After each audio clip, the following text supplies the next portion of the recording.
And I know, Robin, you were at the forefront of saving people's lives. The preventatives and the nursing homes that you were working in. Can you tell us a little bit about how you were involved in that battle and the lives that you were saving and how you were making a difference in the Houston area?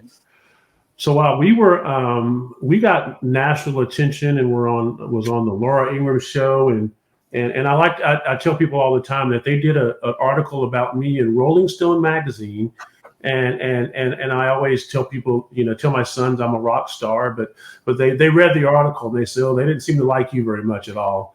But what we did was we were actually the first nursing home in the United States to treat a large number of nursing home residents with hydroxychloroquine, azithromycin, and zinc.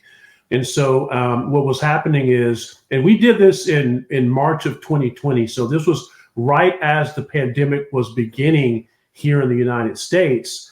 We treated folks with that three drug combination very early on. It had not been done in the nursing home setting at all, and it was very successful. We actually had an outbreak in our nursing facility.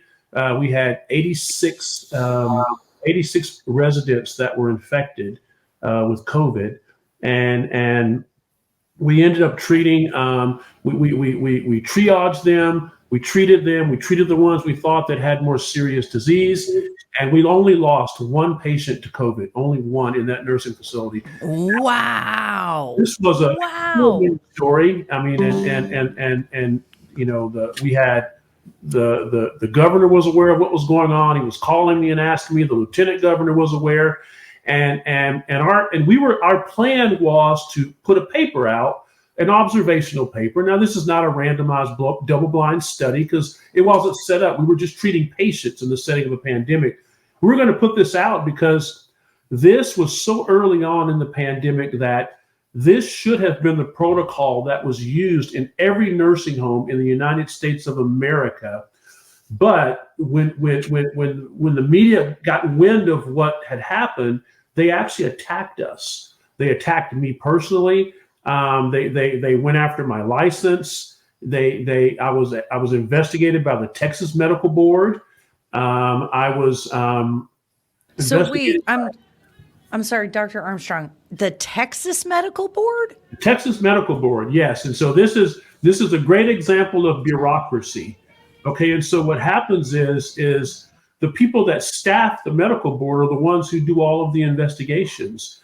And so what ended up happening at the end of the day was after the 9-month investigation, where I spent, my insurance put $45,000 in materials trying to defend me. I had to get a lawyer, obviously.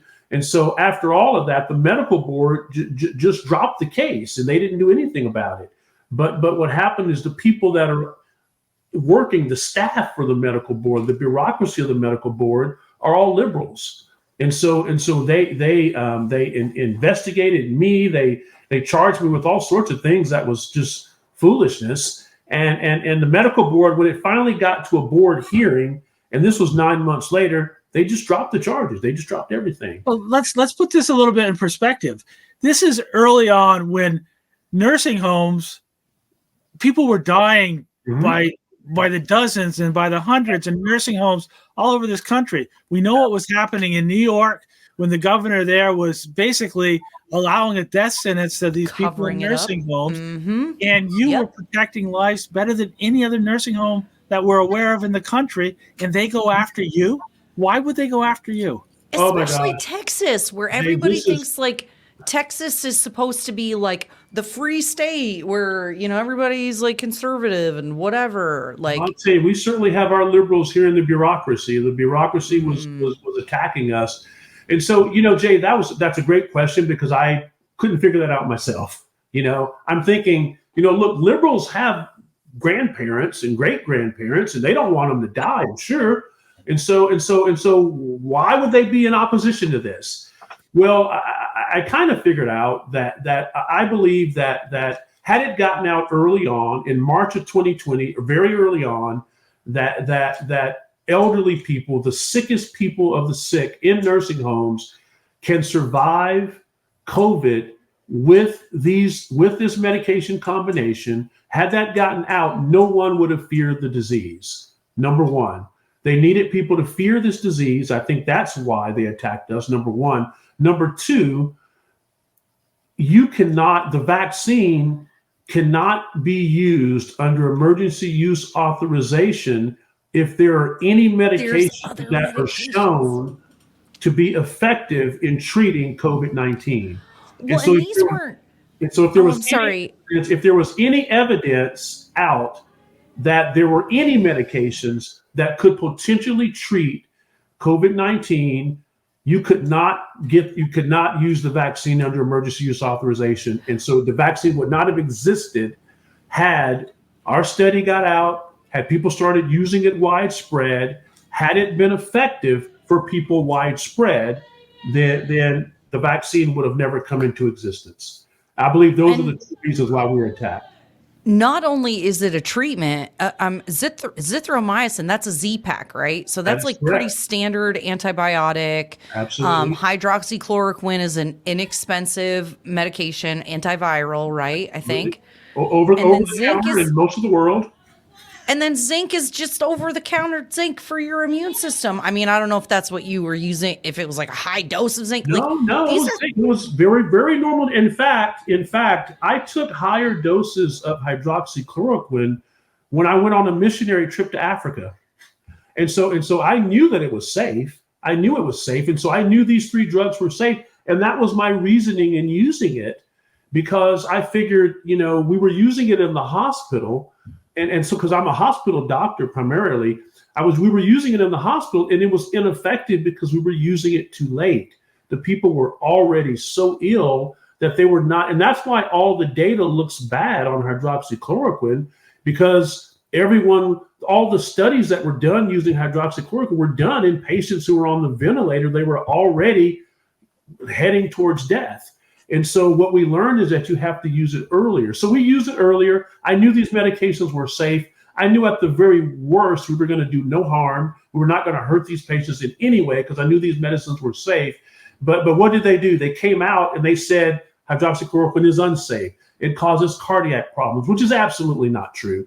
And they basically lied. Lancet came out. Wow. It came out. The big Lancet study that came out. And it made national news. This was probably weeks after we did this in the nursing facility, because I believe that people were saying, wow, the evidence is coming out that this is working. We've got to come up with something else. So they had a big Lancet study. Lancet is one of the most respected journals in the world.